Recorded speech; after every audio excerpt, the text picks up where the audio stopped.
रामभक्तारं दातारं सर्वसम्पदां लोकाभिरामं श्रीरामं भूयो भूयो नमाम्यहम् श्रीलक्ष्मीनारायणाभ्यां नमः श्री सीतारामाभ्यां नमः श्री राज्यलक्ष्मी गोदा समेत श्री श्रीनिवास परब्रह्मणे नमः श्रीमदनन्दगुरुड विश्वक्सेनादि भक्त परिवारेभ्यो नमः श्री चंद्रादि पारमार्गेभ्यो नमः श्री केशवादि चतुर्विंशतिमूर्तिभ्यो नमः श्री पराकुलवरकायामे जगन्नाथपूर्वाचार्येभ्यो नमः सर्वेभ्यः श्रीवैष्णवेभ्यो महाभागवतेभ्यो नमः इति नमस्कारं कुर्यात् सर्वेष्वाधीनो दर्भान्धारयमानः पवित्रभाविः प्राणानायम्यः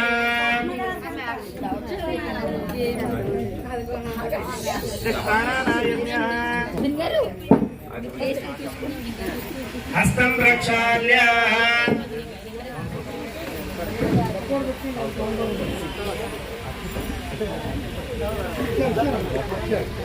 हस्तं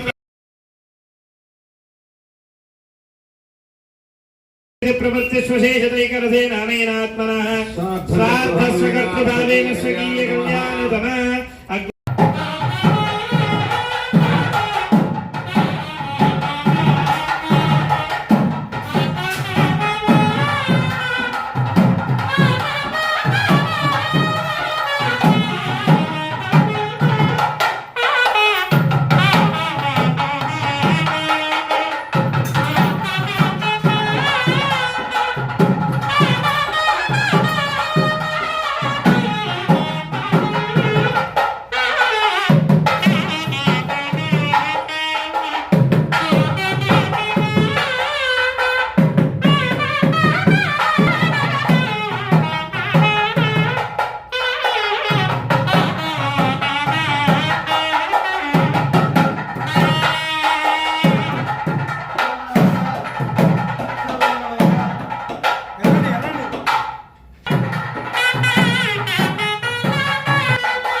सत्यनारायणाचार्यो नामधेयस्य पाञ्चाभिगे कुटुम्बात्मक वार्षिकोत्सवाराधनकर्मणि ब्रह्माणं त्वाम् अहं वृणे అక్కడ ఉండాలి ఒకే దగ్గర ఉండాలి అంటే ఈ యొక్క భగవంతుడు సర్వాంతర్యామి కదా నా నృసింహ స్వరూపంలో చెప్పాడు కదా ప్రహ్లాదుడు యొక్క స్తంభంలో ఉన్నాడా అన్నప్పుడు ఉన్నాడు అని చెప్పాడు ప్రహ్లాదుడు వచ్చాడుగా నరసింహస్వామి అలాగా మన శ్రీనివాసుడు కూడా వచ్చి వెళ్ళిపోతాడేమో ఇంకొక దగ్గరికి అన్నట్టుగా మన శ్రీనివాసుడిని కూడా ఒకే దగ్గర ఉండవయ్యా అని చెప్పి ఆయనకు ఆ తర్వాత పక్కన ఉన్నటువంటి రాజ్యలక్ష్మి అమ్మవారికి గోదామవారికి ఇరువురికి కూడా కంకణ ధారణ చేశారు. ఆ తర్వాత వచ్చినటువంటి స్వాములు ఈ యొక్క స్వాములకి ఒక స్వామిని బ్రహ్మగా ఒక స్వామిని యజ్ఞాధారిగా ఇంకో స్వామిని మొత్తం అన్ని చూసుకునేట్టుగా వారి వారి గోత్రనామాలతో వారికి కంకణ ధారణ చేసి వారికి ఆచార్య సంపాదన ఉంచి వారికి ఒక చిన్న వస్త్రాన్ని దీక్ష పంచని ఇచ్చాం. ఆ తర్వాత ఈ యొక్క భూవరాహ అంటే ఈ యొక్క మట్టిని వృత్తనాములని ఆరాధన చేసాం. ఈ యొక్క మట్టిని ఎందుకు చేయాలి, అసలు అంకురార్పణ ఎందుకు చెయ్యాలి అంటే ముందుగా ఇప్పుడు ఎక్కడైనా కానీ ఏదైనా ఒక మంచి పని ప్రారంభించాలి అంటే ఏం చేస్తాం, మనం ఒక మొక్కని నాటి ఆ స్థలంలో మంచి పనిని ప్రారంభిస్తాం. అలాగే ఈ యొక్క పాంచాంతికోత్సవంలో భాగంగా ఈ యొక్క నవధాన్యాలు 9 ధాన్యాలు ఉంటాయి, 9 రకాలు. ఆ యొక్క ధాన్యాలని పాలల్లో నానబెట్టి ఆ యొక్క ధాన్యాల మీద ధాన్యాల కింద ఈ మట్టిని ఉంచుతారు. కింద అంటే దీంట్లోకి ఎవరిని ఆవాహన చేసాం, భూవరాహ స్వామిని ఆవాహన చేసాం. అంటే భూదేవిని ఒక్కటే ఆవాహన చేస్తుంటే సరిపోతుంది కదా, వరాహస్వామిని ఎందుకు ఆవాహన చేయాలి అంటే భూదేవిని ఉద్ధరించినటువంటి వాడు ఎవరు, వరాహస్వామి. కావున వరాహస్వామిని కూడా ఆవాహన చేసి ఆ యొక్క వృత్కర్మలతోటి మరి ఆయన ఎక్కడెక్కడ తవ్వాలి, మీరు ఇందాక తవ్వారు కదా ఇలా దాంతో ఎక్కడ తవ్వాలి, ముఖ బాహుస్థానం దృష్టి కనెక్టాలి. ముఖము బాహుల దగ్గర అంటే భుజాల దగ్గర తవ్వాలి, అంటే మొత్తం అన్నిటి దగ్గర తవ్వాలి. ఈ యొక్క తవ్వినటువంటి ద్రవ్యాలని దీని తర్వాత అంకురార్పణ జరుగుతుంది. ఈ యొక్క అంకురార్పణ కన్నా ముందు చేసుకున్నటువంటి ఆవాహన కార్యక్రమం జరగాలి అని అంటే అంకురార్పణ హవనం జరగాలి. పెరుమాళ్ అంటే మనకు ముందుగా పెరుమాళ్ వెంకటేశ్వర స్వామి ప్రతిష్ఠ అయినప్పుడు ఎలా ఉండే, పాంచానికంగా 5 రోజులు ప్రతిష్ఠ చేశారు మన స్వామి. చేసినప్పుడు ఎలా చేశారు, చిన్న హవనం చేసి రోజు సంపాదార్జ్యాన్ని చేసి ఆ యొక్క సంపాదార్జ్యాన్ని శ్రీనివాసుడి మీద అభిషేచనం చేసేవారు రోజు. అలాగే ఈ యొక్క మృత్కర్మల మీద కూడా మనం ఆవాలి కదా. దక్షిణ అంటే మనం 2 పనులు ఇచ్చి దక్షిణ తీసుకోమంటే ఆయన తీసుకోగలుగుతాడు, తీసుకోలేడు. అక్కడ ఉన్నటువంటి తీసుకోలేడు. కాబట్టి అక్కడ ఉన్నటువంటి వాళ్ళకి తీసుకునేట్టుగా మనం ఏం చెయ్యాలి, సంపాదార్జ్యాన్ని మనం ఒక దగ్గర ఇవ్వాలండి, ఇంకో దగ్గర ఇవ్వాలి అనంటే ఇక్కడ మనం స్వాహాకారాలు చేయలేము. అక్కడ హవన కార్యక్రమంలో మనం భగవంతుడికి ఇవ్వచ్చు. ఆ యొక్క స్వాహాదేవి వచ్చి ఎవరికి ఏమి కావాలో ఇస్తుంది. అక్కడ వేసినటువంటి నెయ్యి కానీ, వేసినటువంటి సమితలు కానీ, ఇంకొకటి కానీ ఆహుతి అయిపోతున్నాయి, అది బూడిద అయిపోతున్నాయి అంటే దానికి కారణం ఈ యొక్క పొగలో నుంచి భగవంతుడు స్వీకరిస్తున్నాడు ఆ యొక్క ద్రవ్యాల దగ్గర. మనం ఆరాధన చేసినప్పుడు, హోమం చేసినప్పుడు ఆ యొక్క పొగ మనం స్వీకరిస్తే గనక అది చాలా మంచిదట మనకు, ఆరోగ్యానికి కానీ మన శరీరానికి కానీ.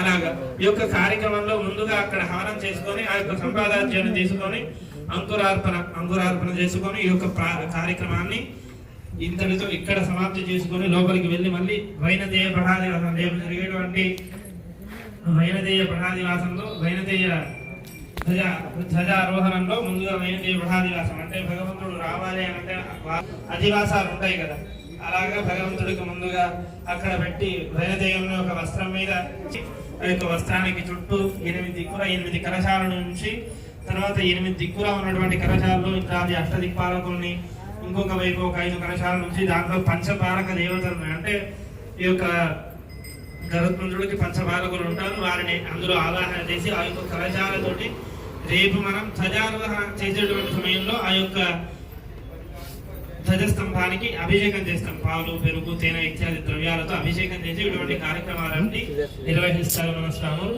మీరు యథావిధిగా అలా చేసి అలా కూర్చుంటే అక్కడ హవన కార్యక్రమం ప్రారంభం చేసుకుంటున్నాం.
ओम वासुदेवाय नमः शंकरनाय नमः प्रद्युम्नाय नमः निरुद्धाय नमः ओम नारसिंहाय नमः अच्युताय नमः जनार्दनाय नमः अग्निशानकोनय नमः अग्नेयमाय दीजानकोनमीशानाय आवाहयामि अहं विप्र आचार्यं यज्ञकारिणं पुराणन्याय मीमांस धर्मशास्त्रार्थ पारगम् आचार्यस्तु यथा स्वर्गे शक्रादीनां बृहस्पतिः महोत्सव आख्य यज्ञेऽस्मिन् आचार्यस्त्वं तथा भव यथा चतुर्मुखो ब्रह्म स्वर्गलोके पितामहः महोत्सवाख्य यज्ञेऽस्मिन् आचार्यस्त्वं तथा भव